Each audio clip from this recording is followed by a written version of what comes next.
Okay, so we're going to need ChatGPT APIs to do this bit. So what you want to do is go to the ChatGPT platform, and we're going to create a new project. It's called the project FinWiz. Once you've created it, you want to go down to your API keys, create a new secret key, service account, FinWiz, we can call it, and create that secret key. Cool, copy that. What we're going to do, go back to your code repo, and we're creating a new environment variable called OpenAI API key. So, and we're going to paste in the key there. So that'll allow our app to call OpenAI's API. Awesome. So now we've got that set up, we're going to make a new route that makes an API call to the ChatGPT API. So in the app folder, API folder, create a new folder called OpenAI. And here, new file called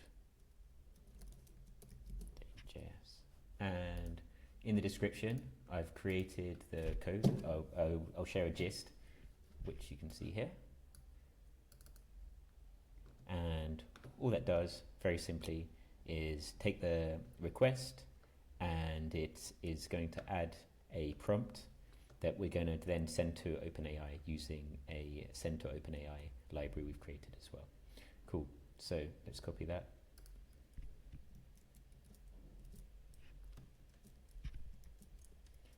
And now that we've got that OpenAI route, we also want to make sure that the send OpenAI from the GPT.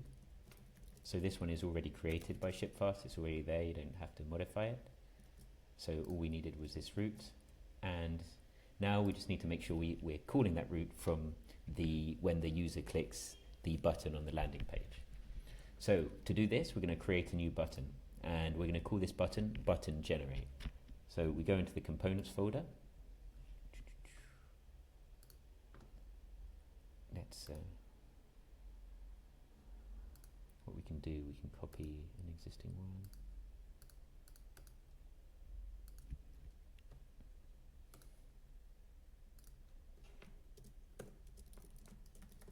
Call that button generate. And I've also created a gist that you can copy in for that button. Now, what this button is doing is, what it's going to be doing is essentially when a user clicks generate, we're going to be taking a user input that they're going to input into the text box, and that's going to send it to ChatGPT along with a prompt that we've configured ourselves in the route. And this is then the response from ChatGPT is going to be displayed in the web page for the user to see. It's going to give them some financial advice, and then the user is going to be able to sign up for more advice if they're happy with, if they're impressed by what they've seen. So we go back to the code, button generate. Cool, now that's copied in. All we need to do now is on the hero page,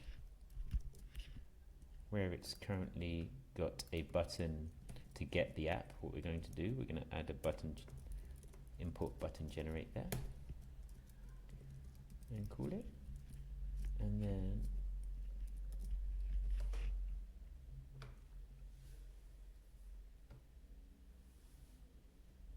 you can see here the user can now put in what they need financial advice on in this case. So let's say mortgage, and let's see what the AI comes with.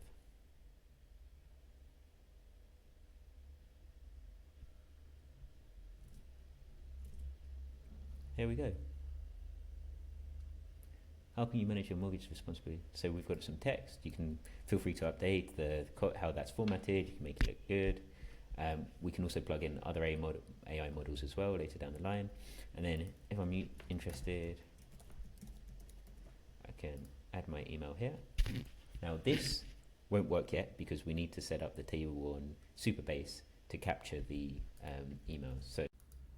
Okay, so for this final bit, we're going to create the Superbase tables so that the lead generation submits the email of the user into the database. So to do that, we go to the Superbase table editor, and we're going to create a new table. And Shipfast have actually created a documentation for this. So we go down to database and Shipfast documentation. We're going to go down to the leads table, and in the leads table here, what we can do is we go to SQL editor, run that code from the Shipfast tutorial, and that will set up a leads table for us. Now that's great, but what we need to do as well, we need to add a policy for it so that we can enter data from our API, from our client. So let's go to view policies, create a new policy, and here it's going to be a non-insert because we don't want authentication at this point to insert, and because the user won't be logged in. Cool. So we're going to save that policy. True. So now that we've created that row level security, we can go back to our app, and what will happen is, let's generate some financial advice on credit card debt. Again, the formatting is super basic at this stage, but I think once you got to this point, you can format it and play with it how you like. Now, let's put my email in.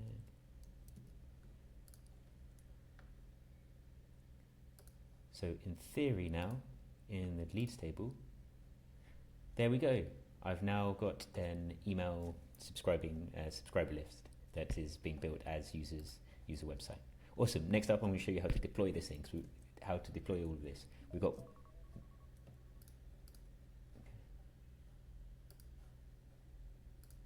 okay, so for this final bit, I'm going to show you how to deploy it all using Vercel so that anyone can access it online. So to get started, we want to first of all make sure we don't commit the .m file. So let's edit the .gitignore and .env. Cool. And next we want to set up a Git repo. So should be familiar with doing this, and plenty of documentation online. We're going to call this firmwares.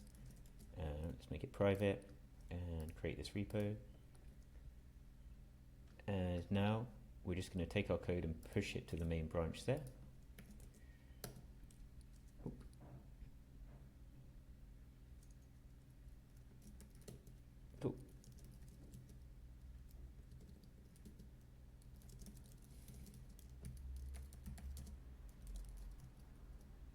So that should all be appearing, all that code should now be appearing in our Git repo.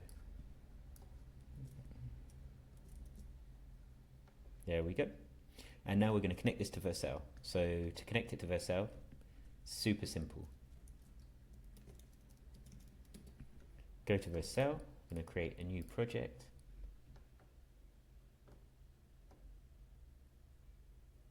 It's now, I've connected my Git repo before, so it's reading it. I'm going to import that. Firmwares, root directory. And now this is the key thing. In the environment variables, you want to make sure that you copy over the environment variables that you're using here. So we're going to copy over the open API key, copy over the next Superbase URL,